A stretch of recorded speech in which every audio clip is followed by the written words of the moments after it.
Hi again, folks. I'm all bundled up here because it is cold today. I got some tea and got my wool sweater because it is snowing outside. I just kind of wanted to say hi again. This is only my second video, so I'm still getting used to things. Just wanted to kind of come back in and touch upon some of the same stuff from the last video, but from more of a personal standpoint. Talk about why, again, why we're doing what we do, but more from the perspective of us specifically, me and my husband. I'm also going to try and keep this a little shorter. The last video was a bit long, and I'm still getting used to being in front of the camera, so forgive me if I say and like a lot, because it's been years since I've been on camera. I haven't even taken any selfies. It's just not something I do when I'm functioning day to day. But this is a more efficient way of communicating, teaching, and I would like to continue trying to get more comfortable and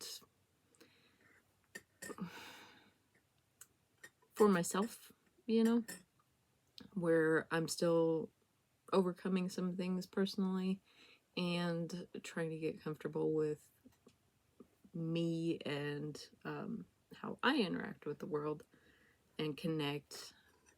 And I think it has some beneficial qualities. We're a very materialistic kind of society, I feel like we live in, but I find benefit in technology too, and the way we all connect via social media or YouTube, various digital platforms. And I think it's a really beautiful thing that there's a lot of potential here, and we weren't able to do this before, so there's a lot to learn, both personally and just us all together, and I think it's worthwhile. I personally am an herbalist and an artist. I also write. I'm a creative in a lot of senses, always have been. And my journey specifically with herbs has been long. I've been doing this for almost 10 years now. More heavily since I met my husband. He is First Nations, and his family has taught me so much, specifically his grandmother and his mother. They've really taken me under their wing and been very welcoming, more so than I could ever hope to have imagined, and really taught me a lot about herbs and how to connect with them in a spiritual sense, but also what they have to offer. Before that, I spent about a decade kind of in our I won't say traditional, but our very Western medicine kind of world, and was put on a lot of medications, experienced a lot of side effects, the last of which, mostly for mental health, the last of which this medication I was on was to the point where it would give me tactile hallucinations. In other words, I would feel like ants and bugs crawling all over my body. There was a point where I felt a hand on my shoulder, and that really was a severe wake-up call that something's not right here. Something has to change. And when I approached the doctor about, I'm experiencing these things, what do? I was met with well, can you stay on them? That shouldn't be happening. And I had this moment of,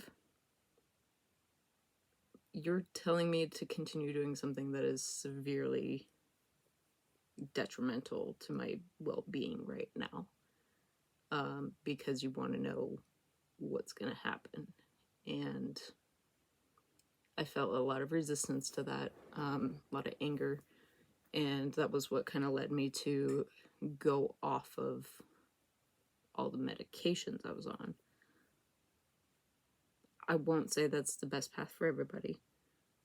You alone know your own health and where you are and what's safe for you.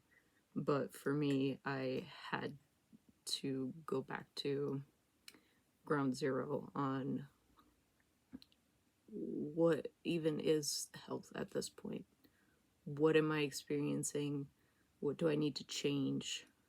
And it took a number of years. It was not an easy process, I will tell you that much.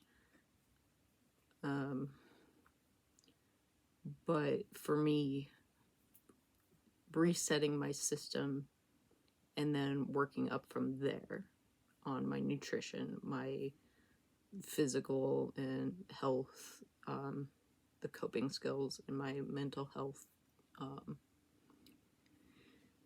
And that really took a long time. It's not easy, and everyone's journey is different. But I think sometimes we share similar stories, and for me, some of the folks I've talked to, like, this has not been an uncommon story.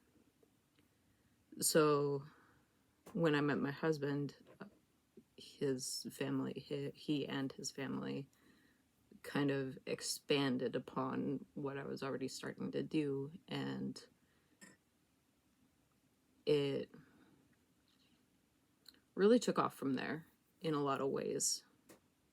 And it's something that I intend to pass on to our future kids, because the cultural aspect of connecting to our natural world is so important. And you kind of get into the way trauma is kind of passed on through generations, both personal and generational, and the way that can be a learned behavior, like response, but also just the things we experience day to day. And that's something that I want to be able to teach my kids, that, how to hold space for that, hold the anger, but let it motivate you instead of tear you down. And it's not an easy process. Everyone has their own distance to go in that journey. But one of the things that my husband and I have talked about a lot is wanting to raise our kids in the same ancestral land that he grew up in, that his entire family is from, and that for him, happens to be the Ozette region of Washington State. And it's a beautiful area. The road goes out to this lake that there's no houses on, and it's pristine in the way that it has been forever. And from there, you can take a 2-3 mile trail out to the ocean, out to the coast. It's only a hiking trail, so no vehicles can go out to the beach from there. So it is just a stunning, beautiful place. My husband also knows his ancestral language, and that's something we intend to teach our kids as alongside the herbal traditions that his entire family has had the grace to pass on to both of us, and want to teach them that core identity that they can always fall back on. no matter what's going on in their lives. And that's really important to us. I think it's, for us, that's our place. That's where we're called to. That's the place that speaks to our souls, not just his, but also mine, ever since I first went there. And I think everybody has a sense of place that they're drawn to, and that one's ours. So the Washington coast is kind of where we want to eventually set up land and live with our family. So for us, he and I both grew up in very rural communities. He's from the coast. I'm from Idaho, Montana. So agriculture has always been something we're familiar with, like gardening and having a farm. I grew up with horses, chickens, cows. You might even hear them outside. We're currently on my mom's property in our little RV, and they have cows and chickens and a little farm. They do pigs every once in a while. So for us, continuing that kind of connection to our food system is very important. We want to be able to raise our kids to know where their food is coming from, what's in it, and to know that we're raising them with the best core basis of health that they can have, especially in today's world and the way things have gone. I kind of touched on that in the last video. I was in 4-H when I was a kid. We had horses, and I would always, spend time in the barn helping my dad buck bales of hay. And the work you put into your food benefits you in other ways. There's that saying that chop your own firewood and it will warm you twice, kind of thing. And that's something I want to teach our future children the value of, the way it was taught to me. And it's hard when you're a kid and you don't, I don't want to go spend hours in the garden, I want to go play. But the older you get and you see the alternatives and you start to understand, it comes back around full circle. So I want to make sure that they have that early on in life. And for us, that's not just the garden foods, though, that's herbals as well. It's teaching them how to identify plants in the wild and what they can do. And I want to get to a point where we can sell our heirloom seeds, where there's an alternative to buying seeds from big ag companies. And my dream is to have a native plant nursery so people can reestablish these kind of plants and allies in their own backyards, as well as grow them from quality food, variety of food from seed. So that's kind of part of our goals. It's not the whole thing. We have tons of ideas. Both he and I are artists in our own right, and so the ideas are endless.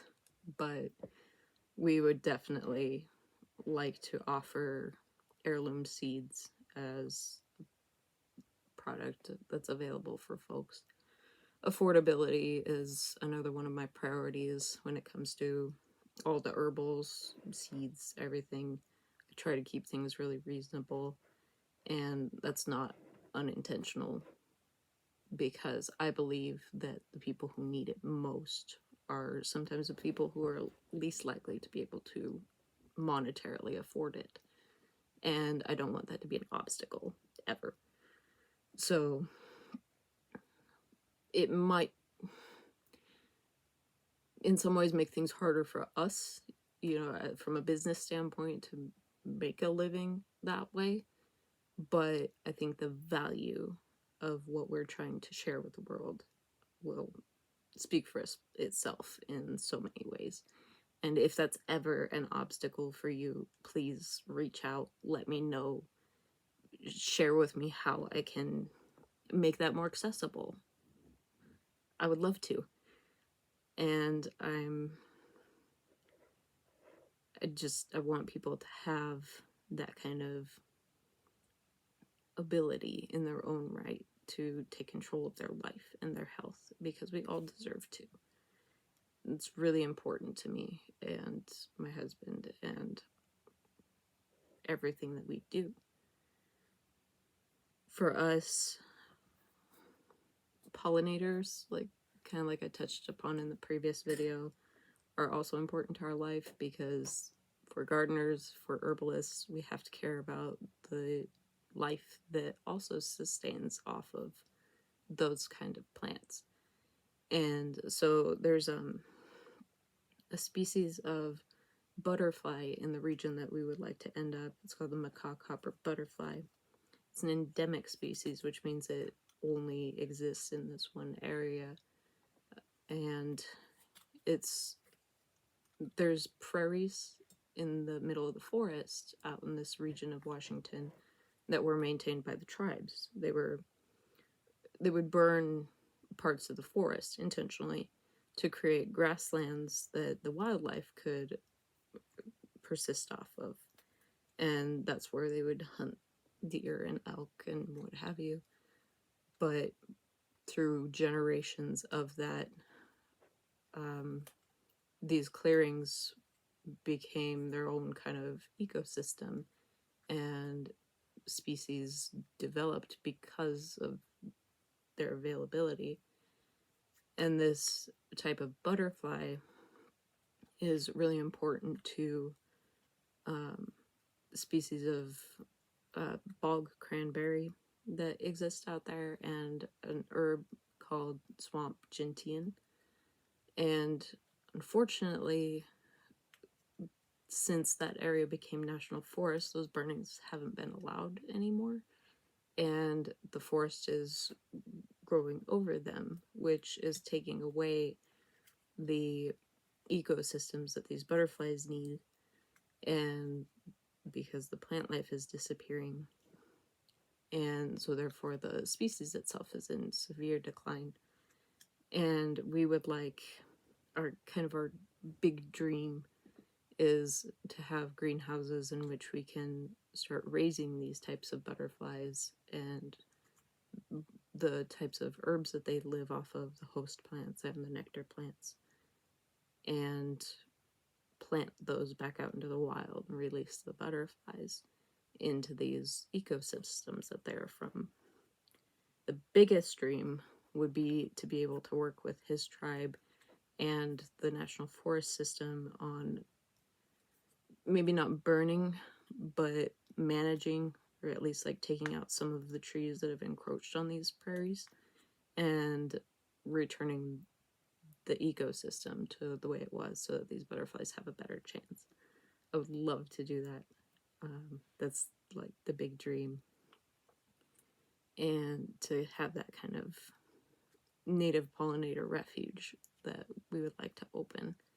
In which case, if that does become a reality, I would like to flip our business into like a nonprofit organization instead of a LLC like it currently is, and make it so that we, this is what we do. Like, this is because we're not out for profit, it's just a matter of being able to subsist in today's world is difficult, and that's why I want to keep things affordable. But the real dream would be to be able to have a native pollinator refuge as a nonprofit organization, because along with that, it benefits the health of the forests that are out there.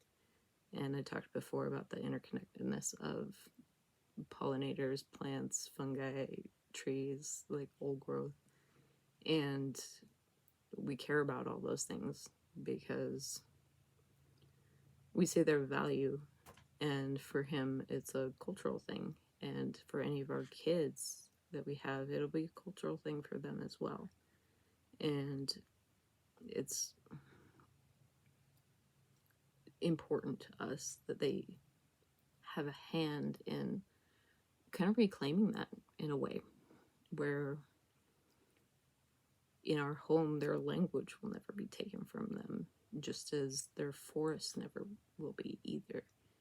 And that's something, with all my power, I would love to pass on, because they're my kids, you know, and we do everything for our children. But it's not just me, it's the community as well, and everyone who loves and appreciates those woods. And we focus on a very specific area because that's our backyard. And I think if every single person out there cares about their backyard, the whole world would be a better, more healthy, whole place. We don't need to save the whole world. We don't need to take on every single problem out there, but we can pick one. And even if it's something as simple as saving one single butterfly species, or at least helping as much as we can, it's time well spent. And I fully believe that. So there's actually a kind of like a thesis that was put together by she's Dr. Kat Anderson, and she did a write-up about the butterflies that we're talking about, the macaw coppers, as well as the ozette prairies, that I have linked on my Patreon page that anybody can read. It can also be found online, but it's worth reading because it gets into a lot of the same stuff that we've been wanting to help with, and her research has really paved the way for potentially everything that we do. So we just kind of, at the moment, are advocating for old growth, for native pollinator health, for people to understand the value of herbalism and the preservation of our wild spaces. So that's something that kind of continues as threads through every single thing that we're doing. For our herbalism business, like I said, I would love to switch that over to a nonprofit. For now, it's kind of got to remain as a little LLC, but I would really like to expand on what we can offer. Right now I have teas and tinctures, but I want to do balms and capsules as well. And for that, I kind of need a space that I can actually turn into like a real apothecary. And we're living in a travel trailer right now, parked on my mom's property at the moment, and that's our head start. That's how we're saving and able to one day hopefully afford a good chunk of land. For that, I would like to kind of modify a little Home Depot shed into a food grade kitchen that I can actually continue to craft everything in an environment, be able to afford lab testing, so that I know my products are fine, I know they're good, but it's always beneficial to have paperwork backing that up. And I want to continue these videos and teaching more about herbs here and there, kind of as I learn to. But to be able to expand the teaching aspect of what we're doing is something too that is really on my mind, and I'm called to want to do more. I know there's a lot out there already, but if we have the space, then I can show you exactly how we're doing all this. And like, I'm not afraid of people copying what we're doing. Like, if you see what we're doing and you don't buy our products, but you start making your own herbals, that's great. I love that. That's awesome. Please show me. Like, and as you learn things about the plants in your backyard, teach me. It's community. But I'm happy to offer all the herbs that we do have access to, because maybe some folks don't have access to those herbs. Maybe they're in the middle of Seattle and there's no nettle growing there. At least not any that you would want to pick. You really shouldn't pick too close to roads. Herbs will hold on to the heavy metals, and you really don't want to be consuming that. So we have access to wild spaces, even where we're at now. So I love being able to share that with folks who may not have access. And it goes back to that accessibility that I want to be able to offer. So for our goals, like, I want to create tangible change in, like I said, the kind of our big dream would be to see the tribe and the Forest Service work together to maintain the prairies. That might take a while, but like, no change is too small to make a difference. And even if we can raise just a handful of butterflies and release them into the wild just as something we do, it's beneficial. And I want to preserve that tradition and the culture and not play a part in tearing those things down. I want to build them back up because I love and support my husband, his family, our future children. And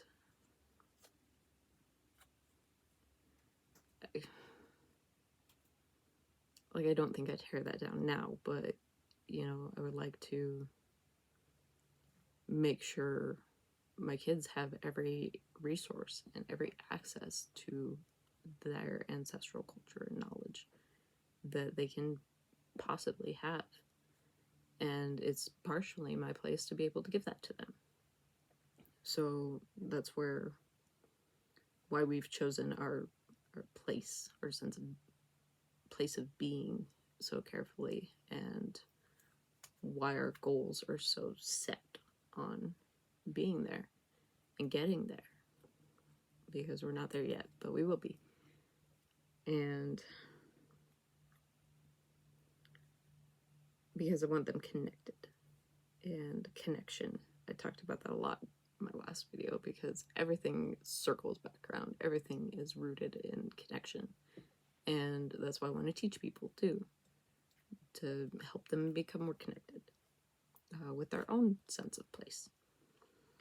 So how we're going about that is, I've started the little herbalism business, teaching through these videos, hopefully more coming, if I can continue my momentum. I'm notorious for taking on a lot of projects at once. It drives my husband crazy sometimes, but that's the life of an artist. And writing, because writing is another kind of tier of that creativity that I do and have. And to teach people through spoken, to teach people through Instagram, to teach people through written books, all about herbs and why we should love and respect them, as well as use them, because it's nice to take a picture of something, but if you can respectfully utilize it too, in such a way that it's preserved still, both in the wild space and in, like, through your consumption, through yourself, because it becomes part of you, then it's worthwhile, you know. I mentioned a couple times that I'm an artist. Art is another way that I connect spiritually with things, and with herbs too, even. And that's something I have kind of been offering to people as well, mostly on the side though. It's more something I do for myself, but literally everything we do will end up playing a part in that bigger goal that we have. So every tincture that you take home, every pair of earrings that you take home, those proceeds go toward the goals that we have for the butterflies, for the land that we want, for the furthering of the herbalism teaching and offerings, and for our livelihood and the support of our children. So one-off sales are kind of unpredictable. So one of the other things that I've done is to offer herbal subscriptions through Patreon. And that way, as of right now, I have it set up for every 60 days, you will get a new tincture or a new set of teas, same sizes that are on our website. But what that really does is creates stability. And that's important to us in such a way, not just for our livelihood, but being able to offer the same, like making sure folks don't run out of the things they need, you know, and that way we can project how much of each like nettle tincture we need, or if we should be making more nettle tincture, or if we should be making more nettle tea or capsules. And so Patreon is like the number one place that if you are liking what we're doing, if you want to see more, I've done a ton of writing on Patreon, so a lot of like our herbal knowledge is preserved there just for reading purposes. Like that's the number one place I would recommend for folks to check out. We would love to do, like I mentioned before, a little nursery and offer native plants for folks to reestablish back in their own yards for maybe their own herbal uses, but also just to reclaim wild spaces and reconnect with how it should be. The lawn is like, I believe it was like 14th century French invention, and it was for like the palace at Versailles, you know. There was no real use for it. It was just a status symbol. And the average folks these days, I mean, we don't need a lawn, maybe a little clearing space, but on the whole, the backyard is your kingdom in a way, but make it a useful one.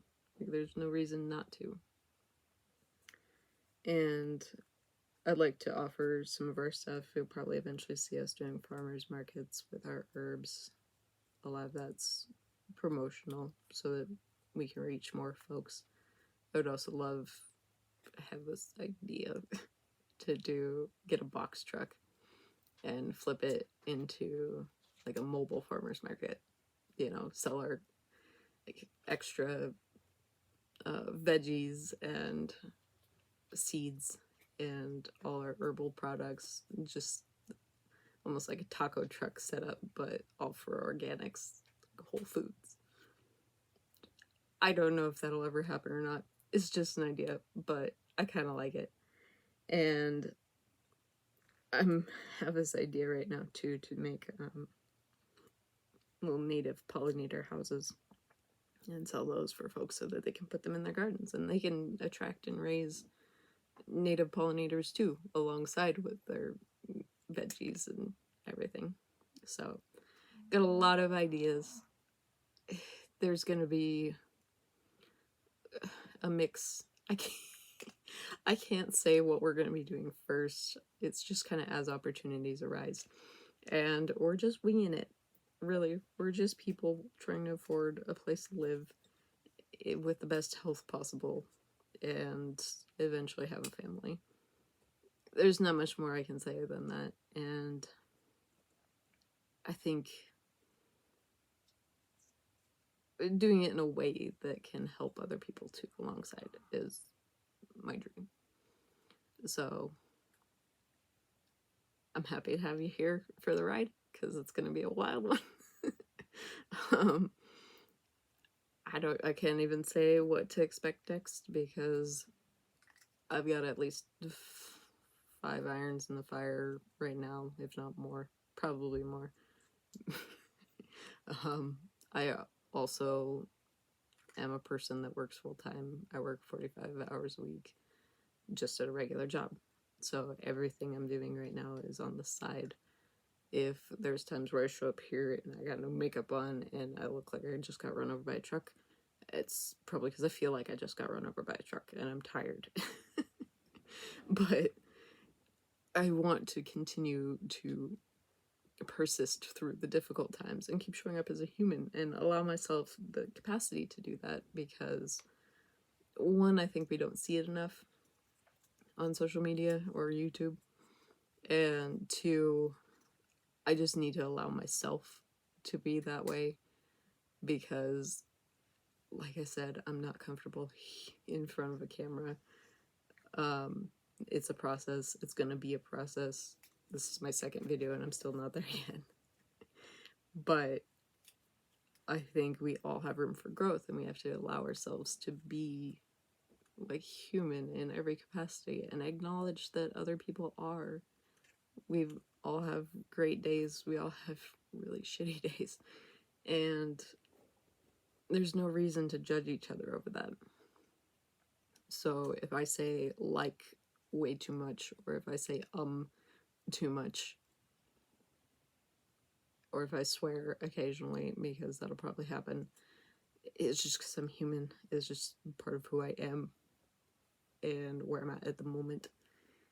And we all have room for growth. So thank you for being here. I appreciate everything and the support. And if you want to check out more stuff, I'll put links down below for our website and our Instagram and everything, the Patreon too, in case you want to check that out. You can always find us at wildbloodherbs.bigcartel.com, or find us on Instagram at wildbloodherbs. Those are 2 really good spaces to find us, reach us. And I guess here's until next time. Thank you.